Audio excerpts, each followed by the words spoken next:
Resilience ubundi ni ubushobozi butubamo buza buduha imbaraga zihangana n'amastress n'amaemotion ndetse n'amatraumatisme umuntu muri we bitagaragara zitari izi imbaraga physique ariko imbaraga noneho interne ubushobozi butubamwo ni ubushobozi buduha guhangana na stress guhangana n'amaemotion n'amatroma amasituation yose difficile ku buzima bw'umuntu burahabwa ubwo bushobozi buri mu muntu.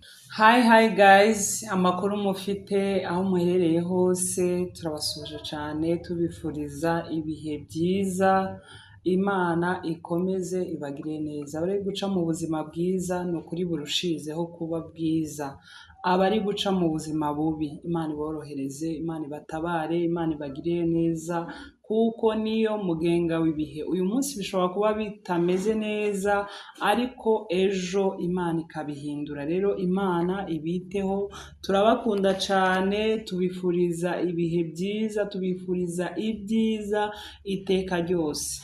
Rero murakaze muri uyu mwanya tugiye kubana muri iki kiganiro, turabakiriye cyane ngo mwiyumve mwisange. Aha ni hahandi kuri channel yacu, kuri channel yanyu, kuko turabifatikanyije twese. Buriya mu buzima nta wigize, umuntu agizwe n'abandi. Ni ukuvuga ngo sinokwigira tutari kumwe. Kuba ngeze ahangaha ni Imana, namwe mwanshigikiye. N'ubundi nkomeza gusaba ubufasha bwanyu kugira ngo dukomeze dutere imbere. Uyu mwaka dutangiye, umwaka wo gushigikirana, umwaka w'urukundo rwinshi, kuko umuntu ufite urukundo ashigikira mugenzi wiwe. Rero turabakiriye cyane, turabakunda, tubane muri iki kiganiro. Hanyuma dufite umutumirwa wacu, kaze rwose. Murakoze cyane. Turakwakiriye cyane. Twahabaye. Nawe turagushimira cyane. Turashima uburyo utwitaba, utagira ubunebwe mu kutwitaba. Nta munsi n'umwe ndakwiyambaza ngo wange. Rero kubw'ibyo ngibyo ndagushimiye. Murakoze cyane. Gushima. Kandi ira muri bijya abantu bayevita birimo ubunebwe n'ibindi. Nta mpamvu ituma abantu badakora kandi batotanga ubufasha aho babishoboye. Yego. Cyangwa hari n'ababizeye bakavuga ati turashaka mudufasha ibi. Ni ibintu bigize ubuzima. Yego. Ibintu bigize ubuzima kandi n'abantu benshi tubankuraja bafite ibintu byinshi basangiza abantu. Yego. Mu buzima bwose bw'imibereho, muri sante, muri education,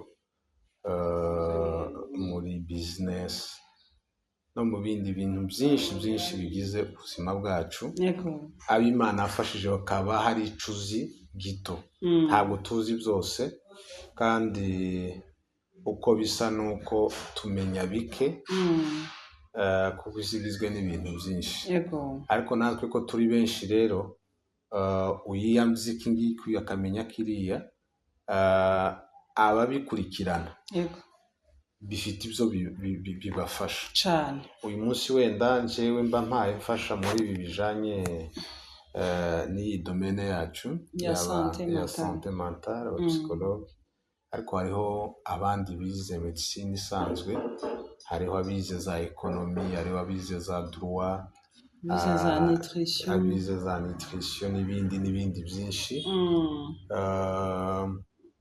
Ibyo byose ababifitiye ubwo bushobozi kubisangiza abandi bantu ni byiza, ni iby'ingirakamaro, hari icyo byungura. Malgré ko dufite ibibazo cyane, duhere kuri twe abanyafurika mu buryo rusange.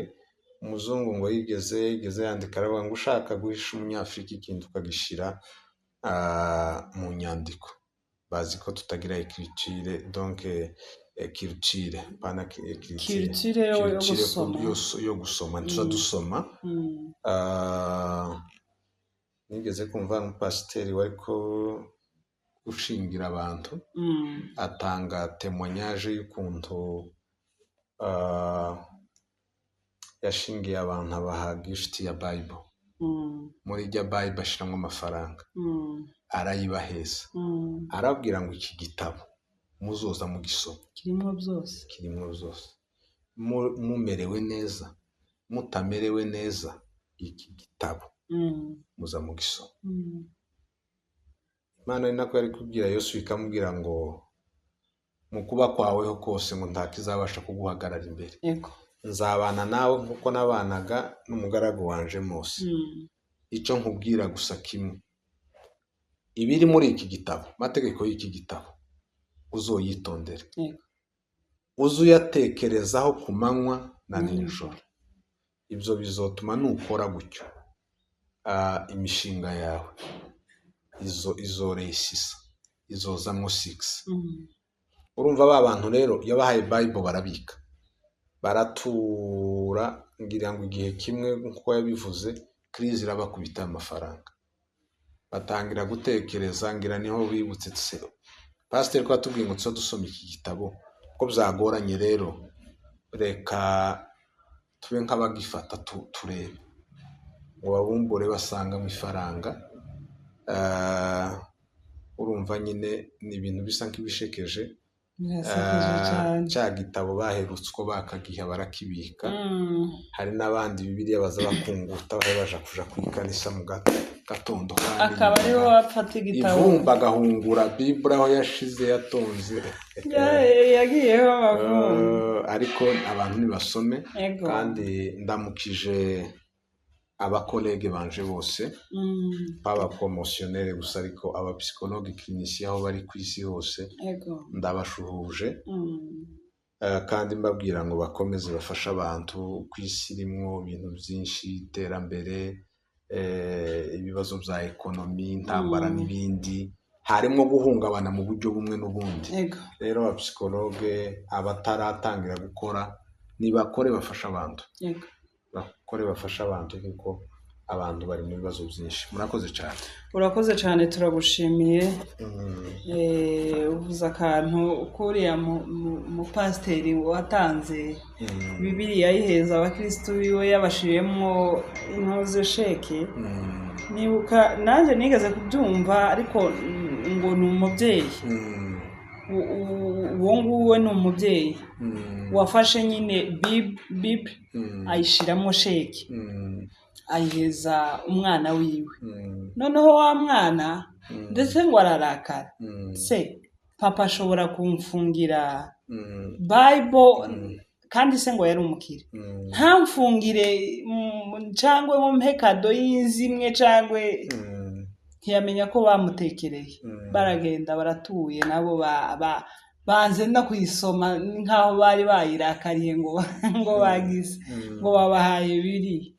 Baratuye imyaka bazaga kuyibumbura basanga bahishwe ibintu bikomeye. Ni ukuvuga ngo abanyafurika twikiritive mu bijanye no gusoma, kuko iyo usoma wunguka ubwenge, ubona byinshi no gukurikira ibintu nyine byubaka byiza, ibiganiro byiza. Tureke guspendinga imyanya yacu dukurikira ibintu vide de sens bidafite ico bitwungura. No kuri 2026 abantu bahinduke, bakurikira ibintu bizima, bakurikira ijambo ry'Imana, amacano y'abantu batanga ivugabutumwa, ibiganiro byiza, indirimbo n'ibindi bitwubaka mu buzima. Tureke gukurikira ibintu bitwangiriza. Umuntu ica kurikira n'icyasa naco, icureba n'icusa naco. Ni ukuvuga ngo nimba ukurikira tuge nka filime, usa na filime, none se ushobora kuyikina. Tunaretse no kuyikina, fata umwanya wawe ukawushira kuri filime. Aya ma episode y'amafilime y'abahinde n'abandi baza bagira, ndibuka, reka niwe ubizanye, ndibuka ko hari filime imwe baza gukurikira y'abahinde, se yari bande, c'est pas ba Pragia, nari ngiye kuyitira Vaide ariko ntabwo ari Vaide. Filime yari yakinwe n'umuhungu bita Abi Rockstar n'umukobwa witwa Pragia kuko nibo bari abakiteri principal. Ndatekereza ko iyo filime warayikurikiranye igihe hafi none nk'imyaka 2 kandi ngira ko itanarangiye, sinzi ko waje kuvuga uko naje kubivamo none cyo nshatse kuvuga biriya bintu iyo bireba ni ukuvuga ngo biragenda bigafata mind yawe ukumva nta kindi kintu kikuryoheye nk'aya filime. N'amasaha yo gusenga nimba ahuriranye na filime ukabanza ugaha priorite ifilime kurenza ko wewe wasenga.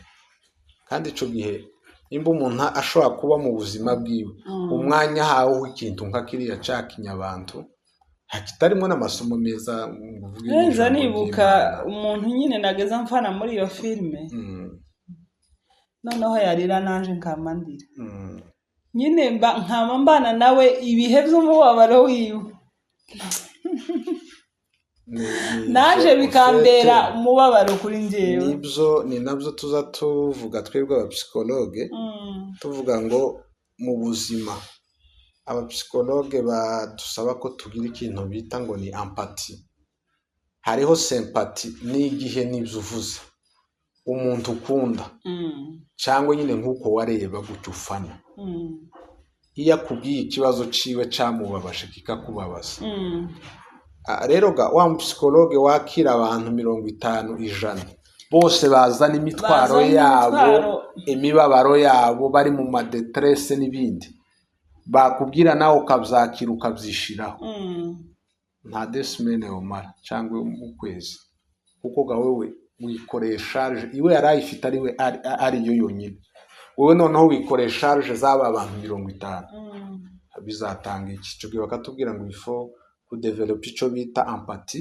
Ni nko kuvuga ngo ya relation directe yo kugira ngo ibyo uyu muntu ahare santa byama biva habize bikugereho nimba arize nawe urire nimba babaye nawe ubabare twe bagacishamo agakuru bakavuga ati yego mwumve itwararika ikibazo ciwe kandi umwatasheho importance yose ariko ureke kuvuga ngo wamubabara afite nawe ari kubabara noneho ni ugendwaho n'uwabo bantu bose urumva ko ufite amahirwe waba ufite amahirwe yo cyane yo kubaho wogwara ukabarenza vuba cyane bajya wakira ibyo bita burnout cyangwa se traumatisme vicarieux cyangwa secondaire bya bindi ubamwo uviva ibintu byose. Nico gituma iyo abantu batabikoze neza banisanga bagize ibibazo byinshi. Ndibuka tukiri abayitidia ibyo abanyeshuri benshi barabibaza kandi baje kwiga psychology wese ko bavuga ngo psychologue nawe ngo ifinisse a développer nyine izo pathologie en santé mentale ariko c'est clair bakababwira ati nimwishira kumva ibintu by'abantu namwe mukababarana nabo mugafata ibintu bibaremereye kujya byabashenguye namwe akaba ariko ubyakira Nonese ubundi nyine nk'uko wari ukivuze ati abanyeshuri barabaza bakavuga ati se ko bavuga ko abapsikologe kubera kwakira abantu bagize ihungabana mu mutwe mbese nabo ngo barangiriza mu kugwara kubera kwakira abantu bababaye bangiritse mu mitwe nabo bakaruha noneho nabo bagashaka guparangana nyine. Ubundi nyine murebye nka statistique niko biza bigenda nabo baragwara cangwe barashika nyine bakumva ya deontologie akaba ariyo bakoresha kugira ngo birinde. Hariho abantu benshi ari umubare w'abantu benshi b'abapsikologe bagwara kubera ibyo ngibyo. Nta ma statistique menshi mfite ngo mbe wenda no bidemontra mvuge ngo bimeze gutya ariko icyo nshatse kukubwira ahantu hose paselema n'abo bapsikologe ni ukuvuga ngo iyo dukora n'akazi ibintu dukora dukwiriye kubikora akazi kakarangirira kuri biro, akazi ntikazi muhira. Ni ukuvuga iki? Wiriwe ucuruza iriya, urafunze aho ucururiza shope yawe, uragarutse ni muhira, ushitse imuhira uratangiye ngo reka urebe ayo winjije, reka urebe ayahombye, reka ugire gute. Wiriwe mu kazi tukarangirije iriya ukagaruye imuhira, uwo muntu afite ibibazo kuko ejo azisanga yaragize icyo bita sirimenage, ni ukuba depasa, byamubanye byinshi. Wiriwe mu kazi, nuva mu kazi taha ushika imuhira, wamubika mashine cyangwa nimba ari sinzi agenda ibyo ubuhaye ukoresha iriya, ejo zose ubitangire mu kazi ku masaha yabyo. Sino abantu benshi kugeza memereze tijya ibubona hari ibintu twita ngo ni amaapprentissage masse, ni ukugira ni ukwiga utafata pause. Nibyo bijya uza usanga bakavuga ngo ngo agira ubwenge bwinshi, ngo yahise ngo asara, kubera ubwenge ngo yaratubuye. Kundi biriya nyine barabivuga gutubura ni muri uruvuga, ariko ni c'est trouble. Kubera iki? Ibintu byiwe ntiyabi n'ukwiga ni kwiza, turabikangurira abantu, ariko ubuzima bwawe wamubugira gusa ngo ni ugusoma ibintu byose. Hariho umuprofeseri nigeze kumva ko watangaga ibiharuro muri university, icyo gihe twiga niko batubwiye, sinamubonye ariko wabitubwiye n'umwarimu kandi c'est son collègue. Bantu bize nta n'urugo yari afite, igiharuro agira umukozi, wa mukozi wari utuyiwe yari umukobwa, arabyara, aharerera umwana, umwana arakura aruhaba mukuru. Uvuga ngo aza yirirwa ku ishuri muri za university atanga amakuru, yagaruka nimba ari ku meza ibiryo biraho, yarangiza agafungura, agasubira akama yinjira akarategura ibindi. Uwo ni umugore? Uwo yari umugabo. Akaba yari afite umukozi waho mu rugo w'umukobwa. Wa mukozi agera aho abyara umwana, ararera umwana aba mukuru, baturanye mu nzu atabizi. Kubera iki? Nuvuga ngo yirwa mu biharuro, nabyo nako bicanganyikisha abantu, abyigisha. Urumva ntiyari afite famiye, yari wenyine umukozi. Noneho yaviriya ni ibyo, urumva ko igiharuro gusa cyari igiharuro ku kindi. Ni ukuvuga ngo mu buryo buri fizike yagaragara ko ari hajya, ariko mu buryo bw'ibitekerezo mentalema siho yaraba. Cyo gituma ibintu byose tukwiriye kubikora, ariko tukaza tuzanamo ikintu cya moderation, tukamodera, ukamenya ngo sindi umupsikologe ukora amanywa nijoro, sindi umuganga uvura amanywa nijoro. Nicyo gituma ubona abaganga batavurira umuntu imuhira. Buriya ni deontologie médicale ntibyemera, paselema ko bitemewe nyine ataba afite n'ibikoresho n'ibindi, ariko kandi ntabwo agomba gukura akazi iriya muri hospital ngo asubire akazana imuhira. Nimushika kandi ngo kubera wavuye mu kazi ngo umwana agize ikiba, oya mujaniriya kwa muganga, ureke kwamburiya wa muntu. Yakoze la preste, le reste agomba kuba atekanye akaruhuka. Nicyo gituma nyine bene ibyo biba bikenewe, karagaciyemo sinzi tusanga nako kari gakenewe, ariko abantu bose icyo nari mvuze muri kariyere bakora ni ukubikora, ariko ukaba watekereza ubuzima bwawe nabwo, ukamenya ko warushe. Siporo irakenewe, hari igihe ukoresha umutwe cyane, ariko le physique iyo utayikoresheje iyo kera ni deséquilibre, mu mutwe ukaruha cyane, mu mutwe warusha, ariko umubiri utarushe. Nicyo gituma abakonseya ni ama institution menshi usanga oburije abakozi gukora siporo nk'umunsi wa samedi, bakagenda nk'abagiye ku kazi ariko bose bagakora amasiporo kugira ngo ba ekilibre, habeho équilibre mental na umubiri physique uruhe umubiri nawo uruhe nk'uko wenda n'ibitekerezo biba byarusha rero ibyo ni ibintu bikenewe abantu bose mu byo bakora ifo kubikora avec moderation ukamenya ngo aya ni amasaha y'iki aya si amasaha y'iki je ne suis pas psychologue kuri cabinet ngo nimvayo no mu rugo ngo nama ngomba gusanga mu psychologue ku bana ku mudamu ku baturanyi no nuko niko bimeze kuko uyikoze gutyo cyangwa noneho ba bantu bose bakubwira bafite des émotions bafite ibisebe les blessures non cicatrisées babikubwira nawe uguma wakimira gusa ushira mu hari ikintu numva nakubaza ngo muza musomera abapsychologue ngo musomera urwandiko muri rukiri muri envelope ni lettre sur l'enveloppe none se buriya nyine ku kazi muba muri gukora ariko iyo mushitse mu rugo mukabona ibyo abantu bakora timuza mubisoma ngo bibatera ibibazo au fait bavuze ngo mu psychologue afite capacité yo gusoma lettre sur l'enveloppe urabona enveloppe buriya indani icyo bashaka kuvuga nukumva indani atareba donc umuntu ibyo mpaye ntekerezo nyine ntibubimenye urabyumva ariko bafite technique zabo zirimo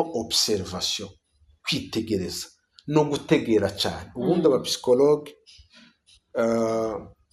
bara observa barangiza bakumva cyane bakavuga buke kugira ngo babashe kwakompanya wa muntu comportement twese tuvuga ngo c'est tout ce que nous disons et tout ce que nous faisons nico tuvuga nico dukora rero mbere bitaga psychologie ko ari branche ya philosophie yiga langue ariko baravuga ati kugira ngo ushikire umuntu w'imbere d'abord ko wamubonye inyuma uko muri kuvuga ibyo rero iyo bavuze ngo afite capacité nuko iwe afite ukundi kumva kurenze uko abandi badafite reka nkubwire ku rugero nk'ibintu biza bishika ushobora kuhaye ufasha couple zagize ibibazo baza bagwa baje muri cabinet kurabafasha iyo uhaye ubafasha warangiza ku rugero k'umugabo yaje kuvuga nimba ari imeza cyangwa ari intebe ahari akaza avuga ari kwikubitaho gute ni ukuvuga ngo uriya muntu kiriya kintu ari gukora muri we aracyafite agresivite nataha arakubita umugore kubera ko yakubise ku meza ahavuga muhita mubona ko nashika muri we afite kugwana agresivite iracyamurimo nimba agomba kubanza kujanwa muri polisi yohaje kuko nashikiriye arakubita umugore kuko igihe arakimanifesta avuga ngo jewe ibi ni ukuvuga ngo abahaye exterioriza abari gusohora ibintu bimuri indane bivuze ko nagera hariya komba irakomeza icyo gituma avuga ngo gusoma lettre sur l'enveloppe tiyabivuze ko aja kumukubita ariko kubera ko ariko comportement ari kwafisha mu byavuga cyangwa hayakora urahita ubona ko muri we yakiri intambara umenye kuri ya muntu nashikara icyo gihe rero ifo guproteja wa muntu umbwire ati naho uhagira ngo murasubirayo none haragukubita izirenze izo yarayagukubise c'est ça la capacité de lire une lettre sur l'enveloppe n'ibindi byinshi ushobora kumva umuntu avuga hari nk'igihe umuntu yari nk'umwibyi ikizokwereka icyo twita ngo ni autoprojection ushobora kuba muhaye mugenda we nta nico hatekereza yabona nk'ahantu bahasize wenda batugaye akamba avuga ngo iriya nzu bariba muri ya ntibugaye kuri yabonye inzu ikinguye ahantu barahiba kuko we muri we igihe cyose abonye inzu ikinguye ni ukwiba hanyuma mwebwe siho muri muba mutekereza n'icyo kintu ukamva umuntu iriya nzu bariba basize batugaye ni ukuvuga ngo muri we igituma atiba gusa nuko inzu yugaye ariko yuguruye level est organisé ufite ni muri bene ubwo buryo ibintu byinshi nyine tubikora kubera ignorance tutabizi ariko mu by'ukuri ibintu nk'ibyo iyo uhaye wumva abantu umenya ibibazo bafitanye, umenya ibyo bavuze n'ibyo batavuze. Iyo kapasite rero niyo basaba mu psychologue agerageje gukoresha observation, écoute active, kureba les mimiques, les gestes, n'ibyo nariko mvuga ati ega no kutavuga nabyo bifite icyo bisobanura. Ucecetse ntibivuze ko utavuze, ucecetse nawe abavuze, n'ucecetse nawe aravuze. Ifo kumenya rero igituma umuntu atavuze n'iki. Ibyo rero bigatuma umenya ko wasoma n'ikindi kijyasize bitewe n'icyo avuze. Urakoze cyane.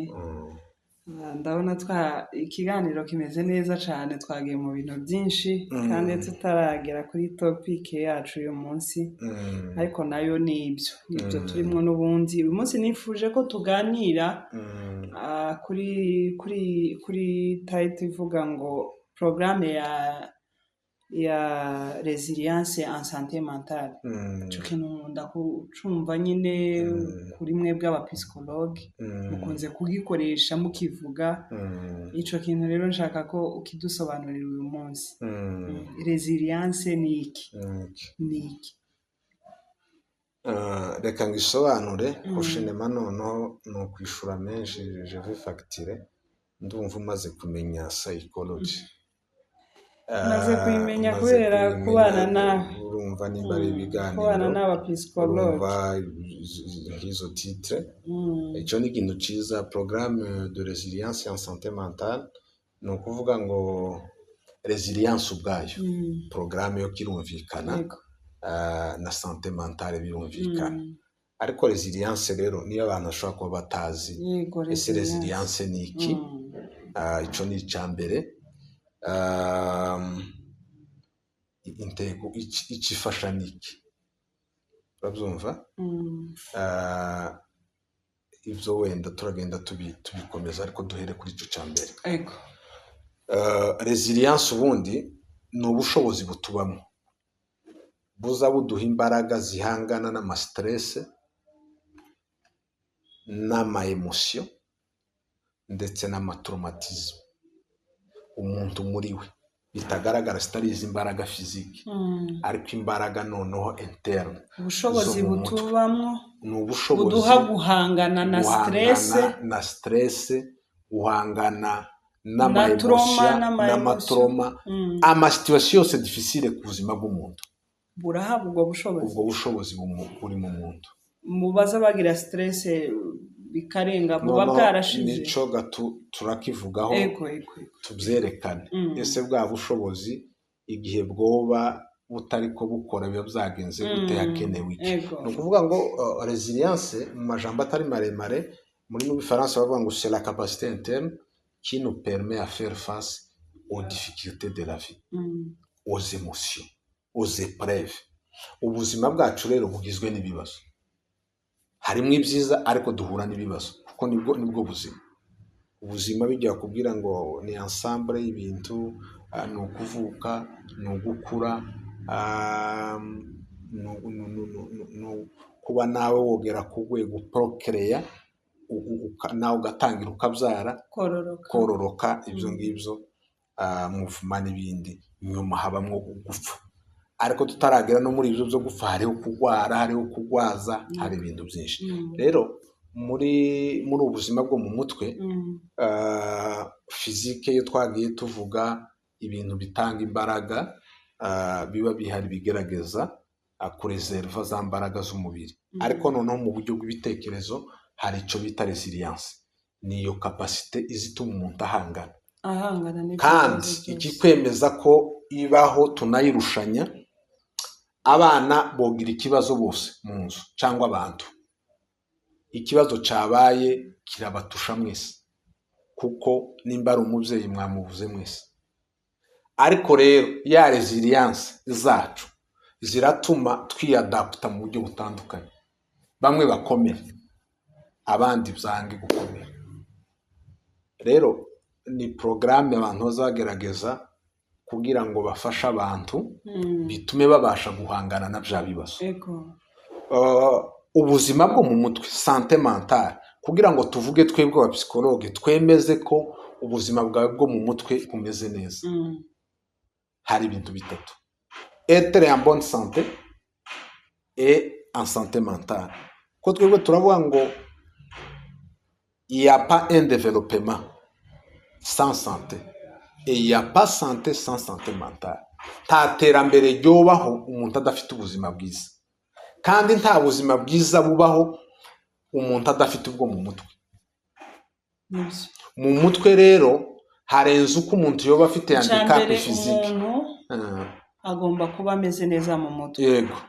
Ikindi akaba ameze neza physique. Yego, physique hose. Akabona gutera imbere. Ukabona gutera imbere. Bavuga ati wotera imbere, tatera imbere ribaho umuntu adafite ubuzima bwiza.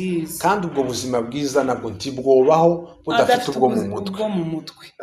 Urabona umuntu yatekereza neza. Hari abantu benshi bisanze baravukanye ubumuga buri physique.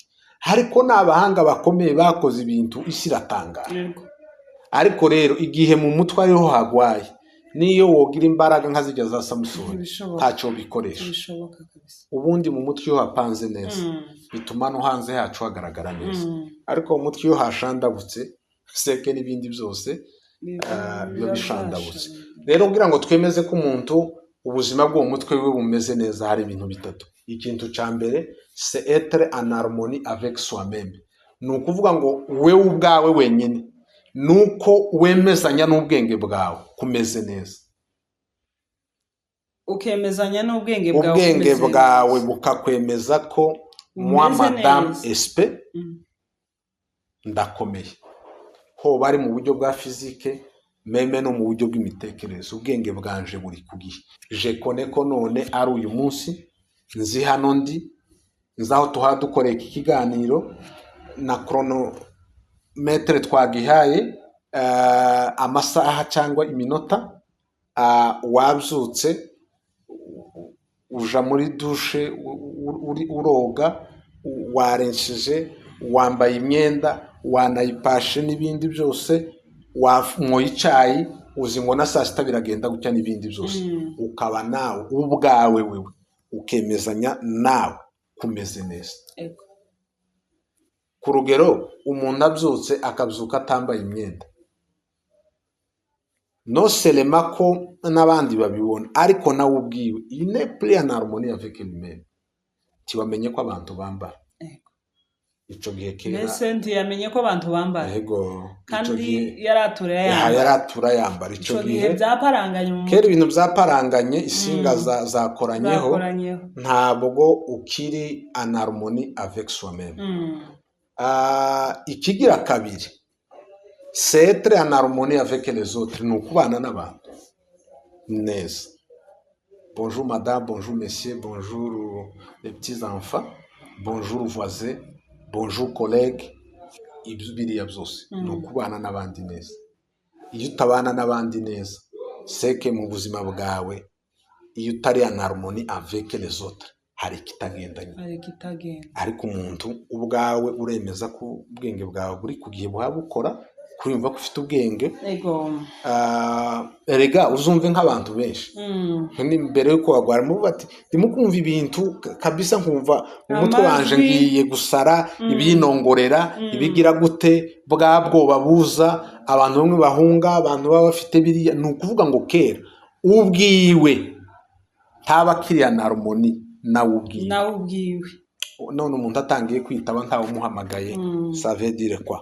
Umuntu atangiye guhunga ntawe umwirukanye, ça veut dire quoi? Umuntu atangiye kuvuga ibintu bitarimo logique, avubona ibintu yitaba ibintu seke zakoranye. Icya kabiri rero ni ukubana n'abantu neza. Na Bible ga nibyo bivuga ngo mugihe umwete wo kwezwa no kubana n'abandi bantu bose amahoro. Rero icyo nicyo cya kabiri. Icya gatatu rero ni resilience. C'est savoir faire face aux difficultés de la vie. Mu buzima harimo les difficultés. Hariho ibibazo. Bya bibazo rero kumenya guhangana nabyo. Iyo udahanganye nabyo wagize ingorane. Niyo resilience. Programme ya resilience rero ni uburyo bw'amastratégie, ama-action, les activités biviza kurenforcer umuntu kugira ngo ahangane n'ibibazo by'ubuzima. urakoze cyane. Hanyuma intego yayo y'iyo resilience ni iki? Intego ya resilience urabona ufashe balo akabumbu iyi bara abana bakina iyo bayipompse irimo iriya air irimo umwuka iyo idunze hasi irarebondire izayika igasubira ikazamuka kudunda, ariko iyo imaze kuvamo umwuka iyo itereye ihita iba ikintu kitasura kubuja kijyamye hahandi. Rero mu buzima bwacu natwe niko tumeze. Iyo tumeze neza mu buryo buri physique mentale no kuvuga ngo tubari nka wa mupira wota hasi ugasubira ukarebondira ukazamuka. Ariko rero iyo za mbaraga zimaze gushira, twavuze ko ubundi stress turabona igisubizo cy'umubiri. Kurumva umubiri uzutanga kugira ngo mobilize imbaraga zituma uhangana n'ikibazo. Za mbaraga nizo resilience. Za mbaraga nizo resilience. Iyo utazifite rero iyo zamaze gushira, ni ukuvuga ngo ni nka kujya wotera umupira hasi utarimo umwuka tuzusubira ku rebondire. Ku rebondire n'ukwidunda. Urabona abantu ushaka kugenda uhawe ugira gutya umupira ukawugeza kure kuko urimo umwuka uri souple kuragenda. Ibijya bintu byinshi bavuga nko mu modoka ngo yabaye amorti. Amorti ni ugushira imbaraga uko yari isanzwe ikora kugasubira hasi.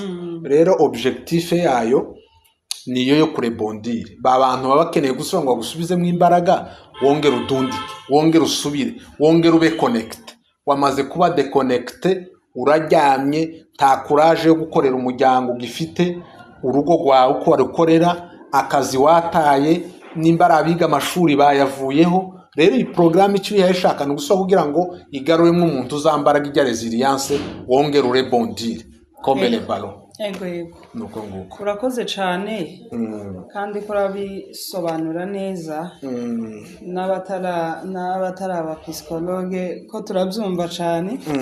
Hanyuma ibigize iyo ntuze iyo resilience ni ibihe bigize? Iyo resilience igizwe n'ibintu nka bitatu. Icambere ni les compétences psychologiques. Ni ukuvuga iki?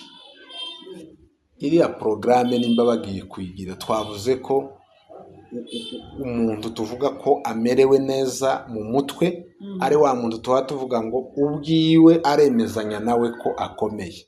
Ikigira kabiri, abana n'abandi neza. Ikigira gatatu, ashoboye kumenya noneho guhangana n'ibibazo. Rero muri iyi programme bigize harimo les compétences psychologiques. Ni ukugerageza gushaka adaptation. Bakakubwira ati nubwo bino byabaye, iyakire acceptation. Kwiyakire, wemere ibyabaye. Erega ikibazo kibaho kinini gikomeye iyo umuntu agize ikibazo ntacemere. Umuntu akabura umuntu ariko ntiyemere ko yamubuze, akaza avuga ngo aracari kujya kera ibibazo byabaye, ibibazo byamukomeranye kuko muri bwa buryo bwo kutemera ubuzima bwawe kurabushira mu kaga. Rero ico gihe barakubwira ngo gerageza wiadapt, capacité d'adaptation. Ibi byabaye c'est fini, gerageza uzakire. Ni nk'ahandi usanga bagenda bakora icyo bita muri izo compétences, ari byo bita ngo ni psycho-education. D'abord ni ukubwira umuntu ikibazo afite, warangiza kukubwira umuntu ukavuga ukagerageza kubasobanurira uko bocitwaramo. Urabyumva? D'abord bamenye ikibazo bagize, bamenye ukuntu bocitwaramo, wenda banamenye naho boriyanta umuntu kugira ngo abashe gufashwa.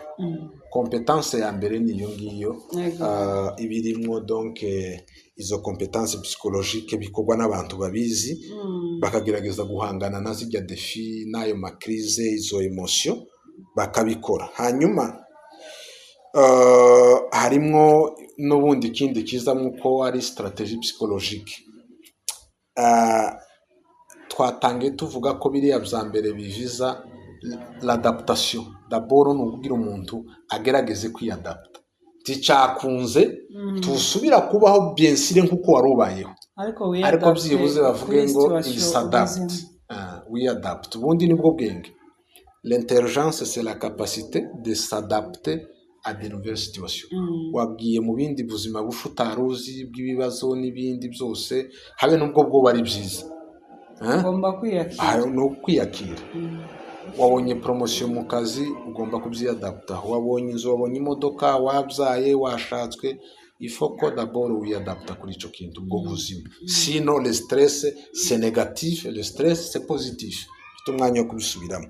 Hanyuma rero harimo ama strategie ibijanye n'abapsikologe bazi bakamenya d'abord ese strategie dukoresha umuntu wa wundi uhaye ugira amapalpitation cardiaque.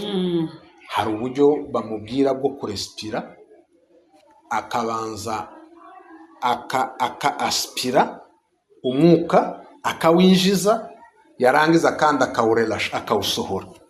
Kurumva relaxation, le yoga, hariho amatekinike menshi, le sport k'ibintu nka turiya bagenda bagira abantu bafite nk'izo ngorane kugira ngo baramene basubire mu bintu byabo. Hari ibintu bita ngo ama ergotherapie, ni thérapie occupationnelle. Umuntu ashobora kuza kubera uko ari concentré n'ibibazo afite umwanya wose. Iyo mumuhaye nk'agakorwa gatoya ukabwira naje gukupa gazo hariya, nagire lesive, nabe nkutegura ibyo mugiye gukora, ni ukuvuga ka kantu karamwokipa bigatuma umwanya mwinshi atawushora ku ntekerezo, bitewe n'uko harimo utuntu nk'utwo ngutwo. La musicotherapie, hari ukutegera indirimbo, de danse, n'ibintu byinshi bagenda bakora. Izo tekinike ntitwo zirangiza. Icya gatatu nico bita ngo ni le sport social, ni ukugerageza kuzanira umuntu abantu bo mu rungano rwiwe, le pair, bajya mwiganye, bajya mwakuranye, bajya mwaturanye, ba bantu b'inshuti bakabakuzanira. Kuko iyo umuntu afite umuntu w'inshuti, d'abord icambere akora ico bita nka décharge émotionnelle.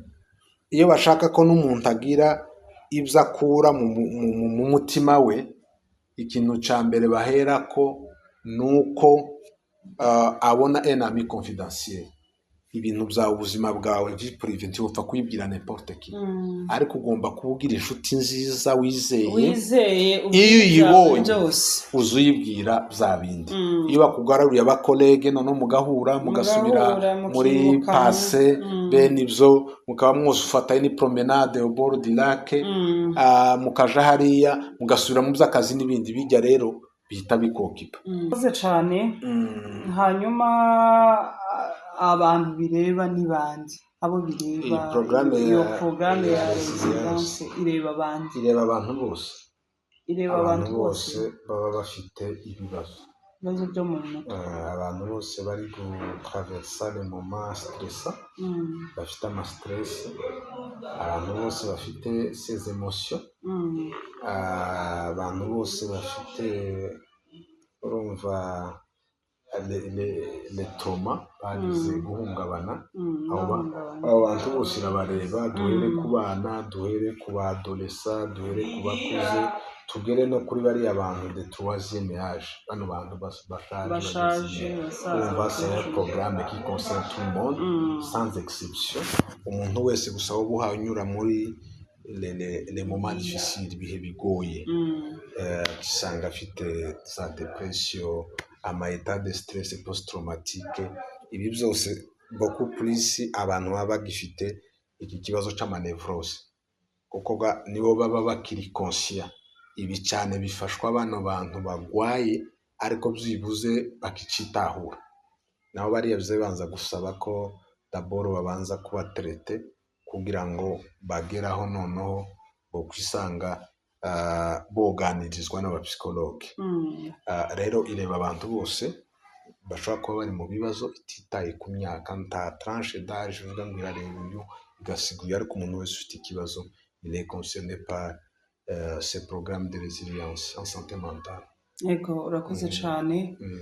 Hanyuma akamaro kayo ni akahe? Akamaro kayo iyi porogaramu ya resilience en santé mentale ni ukureduza les impacts négatifs ku buzima bwacu.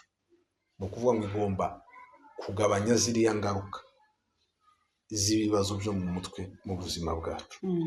Nico bayikorera, niko kamaro kayo ni ukugabanya ziriya ngaruka zose, izo za stress, izo za depression, izo za trauma, ayo ma emotion n'ibindi. Akamaro kayo ni icyo gusa ibihaye visa. Biranashoboka ko bitokwama birangira ariko byibuze bikagira icyo kugabanya bikorohereza umuntu cyane cyane noneho iyo mwagiye mu akompanya nawe ubwiwe akaba afite ubushake bwiza, bigira icyo bifasha mu by'ukuri. Erega n'ubundi sosiyete africaine kiragenda nayo ishaka gufata imico itari iyacu, les Européens, les Occidentaux bariya bose n'abandi, ariko uburyo muri sosiyete africaine yari yubakitse, umuntu iyo afite ibibazo abanture n'abandi, abantu baza muri day gira une semaine, ukwezi mwiriranwa murarana ikintu cyose, ujya bagenda bagufasha kugira ngo udevelope ya resilience, bakubwire ati nubwo bitari ibyo ariko ati nanakaga ejo bundi nawe yanyuze muri ibi bibazo ntabwo yahanganye nabyo, kuri none sava. Ibyo byose iyo abantu bagenda bivuga gutyo, no kubona ba bantu les souffrances iyo ziri partage bituma n'ibibazo dufite bigabanuka. Ariko iyo ugize ikibazo ukabura umuntu ukuba hafi, mubana muri bya bihe bigoye, icyo gihe niho usanga uri muri biriya bibazo. Ariko buriya uri kumwe n'abandi bantu uko barakuokipa, ko barakuvugisha, bumwe bazanye des histoires d'ici et là, hari igihe ubanza kwibagirwa cya kibazo wari ufite. Ariko bariya abantu biriye igituma bibagora ni uko bo kenshi usanga umuntu ni ba nyamwigendaho, ntibafite abababa hafi. Ni ukuvuga ko umuntu nagira ikibazo ari wenyine, afite ibirori ntaba bimutahira.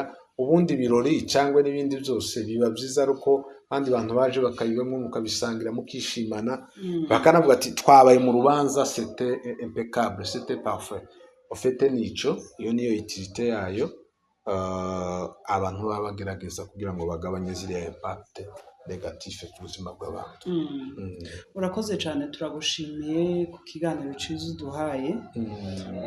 Turumvishije iyo porogaramu icyo ishinzwe n'icyo ikora.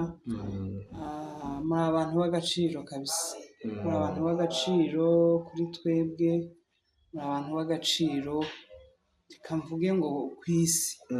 Abapisikologe barakenewe kabisa kugira ngo bafashe abantu. Rero turagushimiye, ndagushimiye nje ubwanje.